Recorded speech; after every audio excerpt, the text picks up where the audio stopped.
Hello and welcome into another edition of the Pens Iceberg. I'm your host, as always, Casey Stamp. Alongside me tonight, Jason Kaczynski. How you doing, Jason? Physically, I'm doing okay. Mentally, a little drained from a short postseason. So we'll have to chew on that in the long golf season here.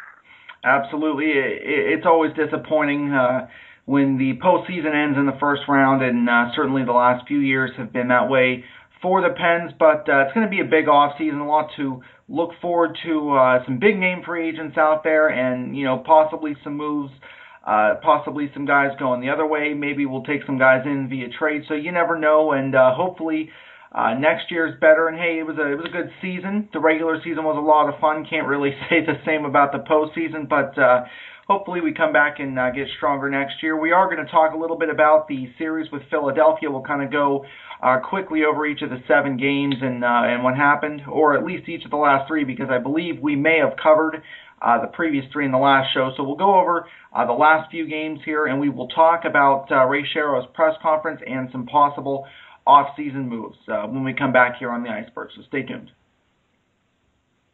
Welcome back. I believe we left off at Game 4 last time. So Game 5, the Pens really had a lot stronger offensively and a lot stronger defensively. I think that was really the first game that kind of looked normal. In the first period, however, it was the Flyers that got on the board first, with Matt Carle, a defenseman, oddly enough, scoring for the Flyers.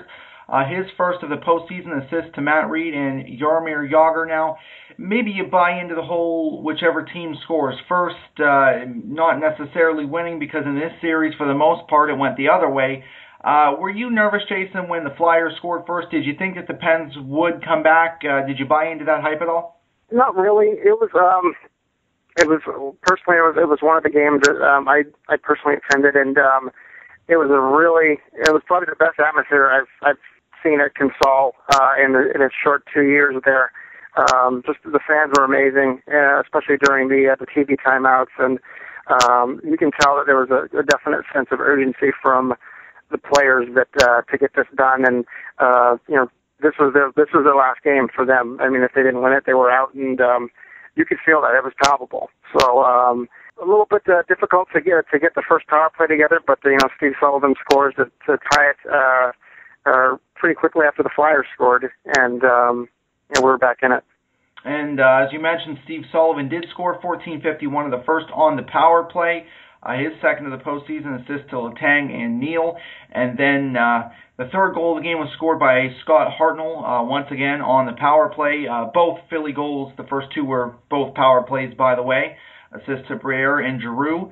And then in the second period, Jordan Staal continued his great postseason. I'm not sure if it's intentional with him shooting from the top of that circle, but that worked for him in this postseason. Tell me about Jordan Staal coming out a little bit offensively in this series, even surpassing pretty much anyone else on the team in terms of offense. Jordan Staal, it was said, I think one of the points, I'm not sure if it was us or some national pundits that kind of made it, but it's definitely true that Jordan Staal would have to be pretty key for the Pens' ambitions in making a long postseason run, and he was hands down the best player for them in the series. He just seemed to have Brizgalov's number from the drubbing in Game 4, picking the corner, top shelf of Brizgalov, and getting a goal on the rush with Kennedy and Letang in the second period there. He's we kind of saw his coming out party this season, and it definitely continued in the postseason. He's just a beast. He's developing at a high rate offensively as a goal scorer, and just dangling with the puck, and to go with that 2-way game and such a Selke candidate, and winning key faceoffs. He does everything, and he was the one player that provided some matchup problems for Philadelphia, and it showed on the score sheet.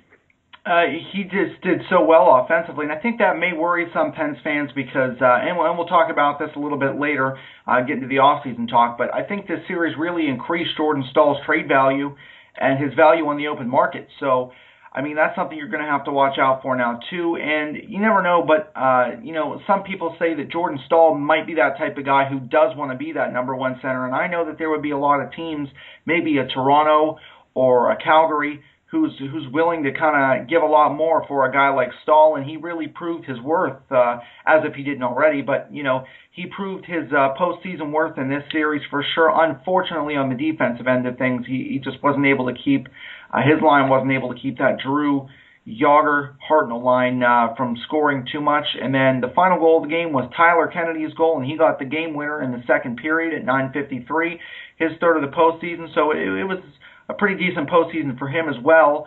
Matt Cook on the assist as well as Jordan Stahl once again. So the final of that game was 3-2, and it seemed to be that the Pens were back in the series, highest of spirits, but a lot of people, and this is myself included, really maintain that Game 6 of this series would probably really be the hardest game that the Pens would have in the entire postseason, and that would be even if they went to the Cup.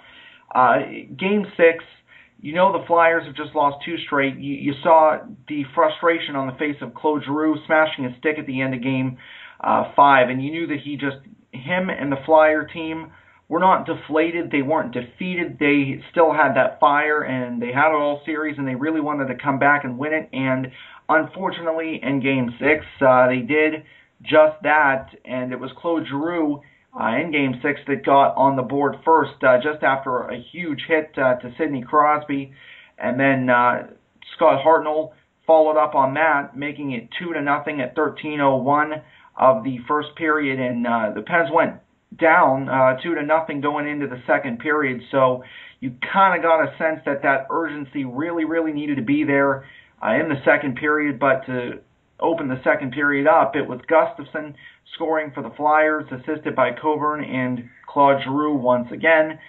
So down 3-0, you kind of got the sense that the Pens needed to kind of really get in the game really quick, and it just didn't happen that way. But to the brighter side, Evgeny Malkin did score the next goal to make it 3-1. Jason, give us your thoughts on Evgeny Malkin in this series. And 3 goals in a 6-game series. You look at that and you say it's not bad, but for a guy who scored 50 goals in the regular season, did it seem to you that he kind of really didn't show up in this series as much as maybe he should have? It's kind of a little bit of that. Plus, he really got shut down by a 19-year-old center in Sean Couturier, who has shades that's kind of reminded me a lot of Jordan Stahl as a rookie, where he's going to be kept on heavy defensively, and he did his job. The other thing too is you look at Malkin's numbers and you do see you're right. You say they're not bad, but compared to the scoring that was going on for most of the series, it just didn't sit well. You figure he would be close to the top with Giroux and scoring, and it just wasn't happening. His line got shut down pretty good, and it's one of those things where in the playoffs, it kind of goes on the team aspect where it depends on the matchups, and you have to beat who you play. It's if the Pens were up against a different team, it might be a different outcome, but they got a tough draw in the first round, and it hurts. And the Flyers throughout the series proved that they were the better team over 6 games.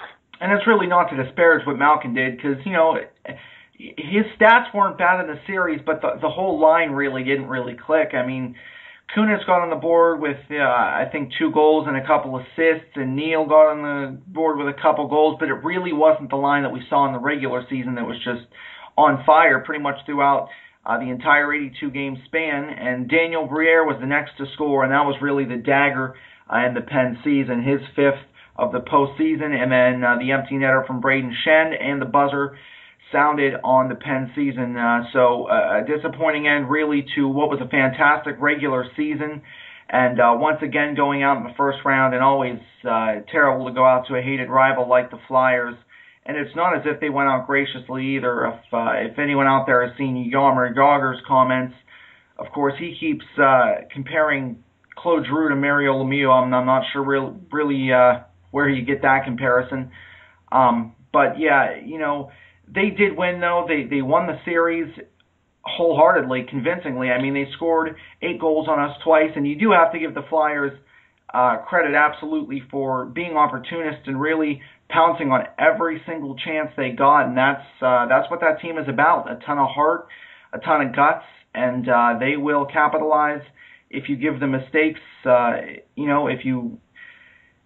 if you open yourself up to mistakes, they'll exploit you. And that's what the Flyers did in this series. And unfortunately, that was it for the Penn season. So they'll be golfing maybe a bit earlier than intended. But from here on out, you look to the off season to maybe improve, to move some guys out, to bring some guys in, bring some fresh faces. And we will talk about that in just a moment when we come back. Stay tuned. Welcome back. Yesterday, Ray Shero and Dan Bilesma held a press conference for what they call Go Away Day, which is basically cleaning out the lockers and kind of final statements from the season. And we did post the quotes from Ray Shero's press conference on our Twitter page. However, we will read some of them for you on the show as well. Ray Shero's kind of opening statement that really caught everybody was Philly proved they were a better team. They were a better team in this series. I don't know about better team altogether. I mean, you look at the Pens on paper, they should be winning the Cup year in and year out, really. They've got so much talent, which is, I think, why it's such a big story in the media when they do get knocked out in the first round early, is because they have that type of talent to go all the way so many times. And this and Montreal and even Tampa to some extent, going up 3-1, kind of a shocker in the last 3 years. And he said it all kind of unraveled in 10 days. And, of course, we talked a lot about the series. And he said we have some big decisions to make. It is a big summer for us. What do you anticipate? Do you anticipate any moves this summer, any big moves, Jason? And if so, who do you think might be going out? Who do you think Ray Shero might be looking to acquire? Well, just to touch base real quick on what Shero said there, it did unravel quickly in 10 days, but I think you have to look at the team once.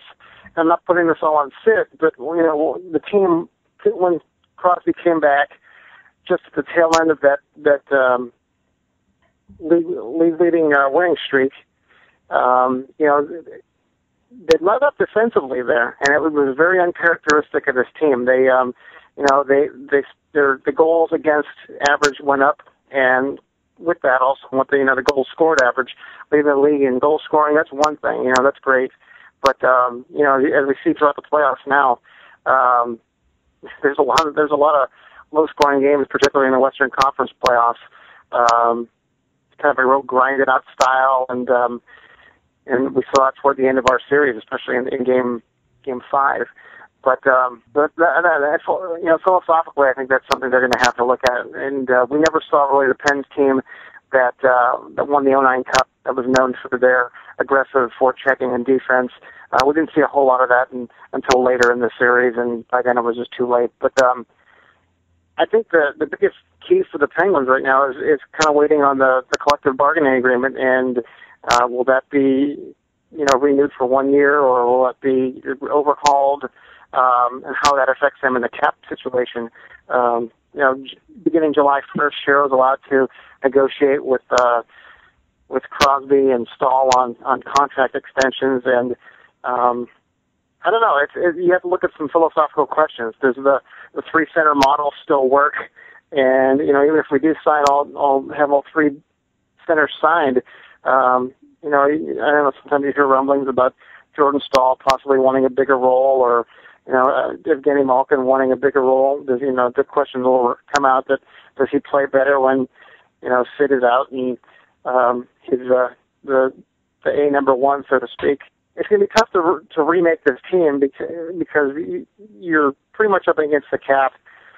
I kind of go back to the signing that Shero made 2 years ago. I don't know if it's going to have to be through a trade, I think, and whether that means one of the centers or a couple of defensemen just to kind of rearrange your resources against the cap. And Orpik signed at a relatively low number, and he could be good trade bait. Or Paul Martin and Zdeněk Mihalik were pretty good for most of last year, and they just were completely different players this year.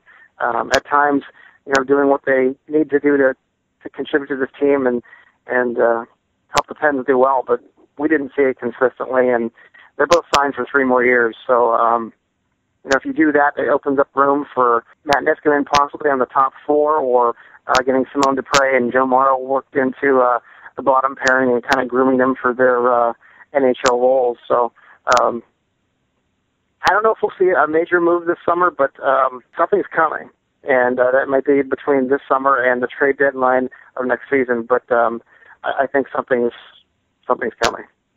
And, on the subject of Martin and McCulloch, Ray Shero did say they're both good players, and he said, the one thing I won't question on this team is the leadership and the character, and I don't think you could question that. I mean, obviously, I thought Sid did a very good job in the series, especially going back to the early games of the series. He really showed his leadership, even dropping the gloves with Claude Giroux, who's not, he's not Derek England, but he's certainly no slouch when dropping the gloves, and it also came out that Neil had a thumb injury, Sullivan had a foot injury, Niskanen had a shoulder injury, Letang had a hip injury. They all had to be shot up to continue to play the series. So really some guys making some gutsy moves to try to stay in the series. Unfortunately, it didn't work out the way that maybe everybody had planned. And Dan Bilesma also spoke. He said, we believe in how we play and what we do. Here's a curious question I've been getting a lot lately. What is going to become of Dan Bilesma? Obviously, he's going to be the guy next year. I mean, we know that. But say the Pens get knocked out in the opening round again, or maybe even the second round, when this team has expectations to go to a cup and pressure to go to a cup from the national media. Jason, do you think that at some point, if the Pens don't get to maybe the Eastern Conference Finals or the Cup Final, that Dan Bilesma could be under a lot of pressure? Sure, absolutely, I think so. I think also, the same might be said of Ray Shero. Not that this team has very high expectations, and the cup is it. And it's difficult to win in the NHL. You need not only a good team, but you need some luck along the way, and a break or two to go your way, and it's why it's the most difficult trophy to win in all sports. But Dan Bilesma is a young coach, and we're still seeing him grow. And I think he's smart enough to use this off season, and he said it's his job to look at what happened and what went wrong, and I think he will. I think one of the things I kind of like to see, and I know that all the assistants are signed and will most likely be back, and Ray Shero said that, but I think someone needs to be brought in to just operate the power play. And I would like to see, and I think Adam Oates or somebody come in last year, and somebody or maybe possibly Rick Tocchet this off season. He's not doing any coaching work anywhere, so somebody to be kind of like a bad cop, and we have a good atmosphere in the locker room, but somebody to maybe raise the level of accountability. To me, I think the power play was maybe a little too overanalyzed by the coaching staff. I mean, you can see what people like to play and where they're comfortable, and I think a 5-4 unit isn't what this team needs. They need to keep it simple. But it's such good skill, and when it's clicking, it could be as good as the Flyers was in the series we just played against them. Yeah, I think Dan Bilesma will grow, but again, it's another early exit definitely puts him on the hot seat. And Bilesma did take accountability for it, and that's really a character move on his part. And he said, we weren't at our best, and as a coach, I take responsibility for that. And on the subject of Paul Martin and Zbynek McCulloch, he said they went through a tough stretch where they didn't get the results. They won it on the back end, but ultimately they are good players. He said on the CBA issues, I expect business as usual. I expect to come back and play next year. He said, I believe in our players. I believe in our leadership. He said, we did not make it hard on the Flyers to play offense. I'd probably concur with that, given that we gave up 8 goals in 2 consecutive games. And in the playoffs, he believed that they called more penalties. I guess you could say, but they also didn't call some of the important calls like the offsides in Game 1 on Daniel Briere. So I think throughout the entire NHL playoffs, not just this series, penalties have been sketchy. I've seen a lot of sketchy calls in a lot of different series, and as I said, not just this one. And a few games of the Boston-Washington series, I've been paying attention to that series closely as well. There have been a lot of questionable calls in that series. From what I've heard, there have been some questionable calls in the Devils and Panthers series. But at the end of the day, the team's got to take it upon themselves to kill those penalties or to capitalize on the power play opportunities they're given despite whatever may have been called. We are pressed for time, so real quick before we go, Jason, I will ask you, is there anyone that you'd like to see brought in specifically Is there anyone that you think would be good in our system that you'd like to maybe see come in this year? I'd definitely like to see Joe Morrow get a good shot, and I think he may have won a job at his first training camp. I think it was just a little bit too much too soon for him. But he could come in and provide another spot on the power play, whether it's the first or second unit. Really comfortable in making just good, sound offensive plays and running a power play. And, just to ease the burden on Letang, I think that would be helpful. And the other, I guess, is sort of the wish list was, James Neal is sort of the forward that we've pegged with Malkin to ride shotgun with. And I guess whether it's by trade or sign and trade or however you want to do it, but on the wish list is kind of Zach Parise, I think, for me. And I think he'd be a perfect player to play with Crosby. Their games are pretty similar, and I think that would be just a dynamite line. So that's on my wish list. And certainly I think that Parise also brings a factor of leadership. Obviously, the captain of that Devils team and such a good young player for sure. I think that's on a lot of Penn's wish list. For me, I know that we were pretty close to getting Dustin Brown at the trade deadline. I'd like to see them maybe go through with that.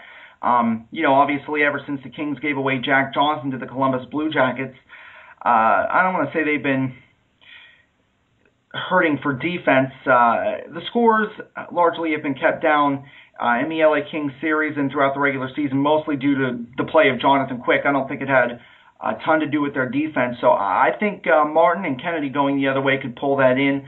And it is definitely going to be interesting to see what happens with Jordan Staal, and if we do end up trading him, what we end up trading him for, whether that be bringing in a defenseman or maybe bringing in Matt Winger for Sid or bringing in a center, someone like Joe Pavelski, to replace him. And I would have to say Zach Parise as well, also on my wish list, and hard to argue with the results that guy has had in his career, and he would be, as you said, dynamite with Sidney Crosby.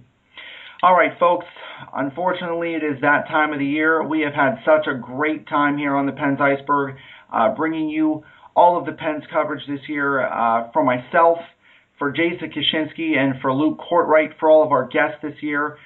We thank you all so much for tuning in all year and participating in all of our Facebook pages, our Twitter pages. The outpour of support this year has just been amazing, and as always, we really, really appreciate it. Jason, it's been a great honor to work with you this season, and we look forward to seeing you come the NHL entry draft, as we always do our annual draft show.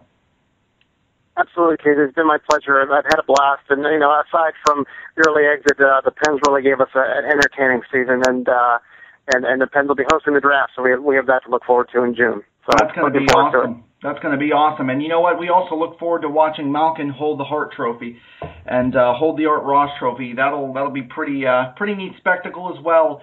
So from all of us here at the Pens Iceberg, we thank you all so much again for tuning in this year, and we hope you all have a great summer. We'll see you late June for the draft.